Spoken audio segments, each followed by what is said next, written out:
परमात्मा की शक्ति पर गहरा विश्वास मनुष्य को अपने आप निर्भय बनाता है। प्रातः काल या गुरुद्वारे में मैंने कहा था कि जब व्यक्ति अभय होता है तो किसी को भयभीत करता नहीं। गुरुद्वारे में कहा था मैंने कि भय कहूं को दे तो नहीं, अभय नहीं मानत आन, क्या नानक सुन रहे मना कि ज्ञानी तारे पिछान। गुरु नानक देव कहते हैं भय काऊ को दे तो नहीं, किसी व्यक्ति को वो भयभीत नहीं करता, और भय नहीं मानत आन, और दूसरे से भयभीत नहीं होता। नानक जी ने कहा भाई ज्ञानी की पहचान करनी हो तो बस यही पहचान, कह नानक सुन रे मना ज्ञानी ता ही पिछान। अब अपने भक्तों का इतिहास आप देखें, हिरण्यकश्यप ने क्या नहीं किया प्रहलाद के साथ, पत्थर पहाड़ से फेंका, हाथी के पैर के नीचे दबाया, जितना कुछ उसे दंडित कर सकता था उसने किया, लेकिन उसने कभी कोई प्रतिवाद नहीं किया। हर बार लोग उससे पूछते तुम्हारे पिता होकर तुमको इतना दंड दे रहे हैं, इतना सता रहे हैं, तुमको कुछ लगता नहीं? मैं बहुत निर्भय हूं, बहुत निर्भय हूं, क्योंकि जिसकी शरण में हूं वो इतना बलशाली है कि उसके सामने तो ये मेरा बाप बड़ा क्षुद्र है।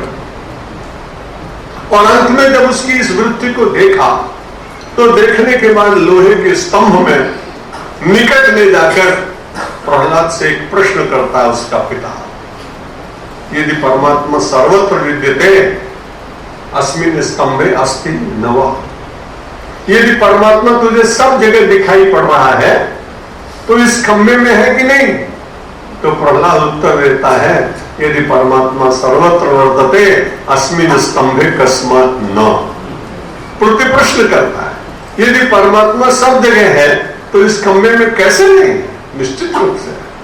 अब तो उसका क्रोध सीमा पर पहुंच गया और उसने उस छोटे से बालक को उस लौह स्तंभ से जैसे स्पर्श कराया, भक्त का रक्षण करने के लिए भगवान को अवतार लेना पड़ा और वे नृसिंह भगवान बनकर के आए। ये बताने के लिए कि यह व्यक्ति अभय होता है, उससे पहले भी एक बड़ी घटना घट चुकी थी। अगर उसका पिता चाहता तो उससे भी उसको बहुत बड़ी प्रेरणा मिल सकती थी, लेकिन नहीं दी।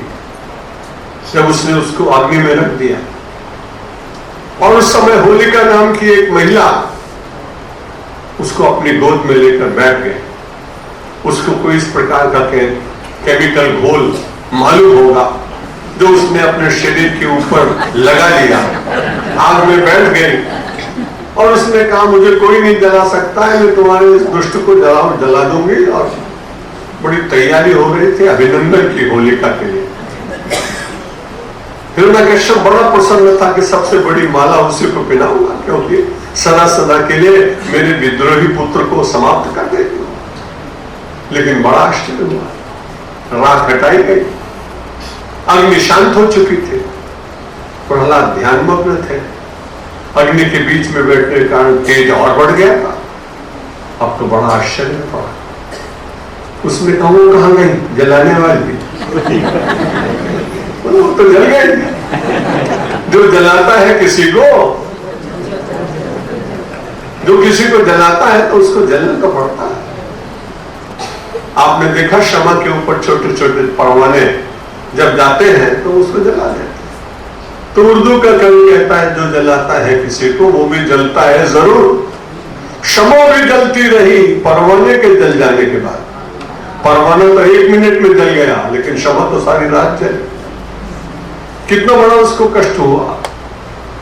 उसके पिता ने पूछा तुम बच गए? हाँ बच गया। कैसे बच गए? बोले गोली खाई थी बहुत बढ़िया। बोले कौन सा केमिस्ट था? किस डॉक्टर ने प्रिस्क्रिप्शन लिख के दिया तुझे? बोले डॉक्टर को तो तुम देख नहीं सकते, तुम्हारी आंखें कहाँ हैं? वो डॉक्टर तो मुझको ही दिखता है। मेरे ऋषियों ने मेरा प्रिस्क्रिप्शन लिख के दिया, मेरे ऋषि ने मुझे लिख के दिया था वो दवाई, और मैंने अपने मुख में रख ली गोली। तुम्हारी तो हो गई गोली और हमको बच गया, हमने बच गया। तो बोला क्या, वो कौन सी गोली है? बोला राम नाम जब बताम को तो भयम निवेदन किया, भगवान का भक्त अभय होता है। राम नाम जपताम कुतो भयम सर्वताप शमनैक भेषजम पश्यतात मम गात्र सन्निधौ पावकोपि सलिलायते दुरा।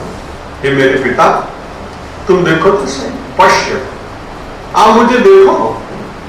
और इतना बड़ा अपराध करने वाले व्यक्ति के प्रति भी कितना सद्भाव, तात, पश्यतात, जिसके पर बहुत प्रेम होता है उसको तात। और उन्होंने कहा पश्यतात, मेरे पिता देखो तो सही। इससे बड़ा आश्चर्य संसार में क्या होगा।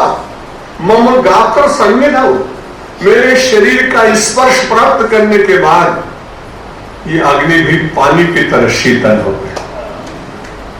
राम नाम जपताम कुतो भयम सर्वताप शमनैक भेषजम पश्यतात मम गात्र सन्निधौ पावकोपि सलिलायते।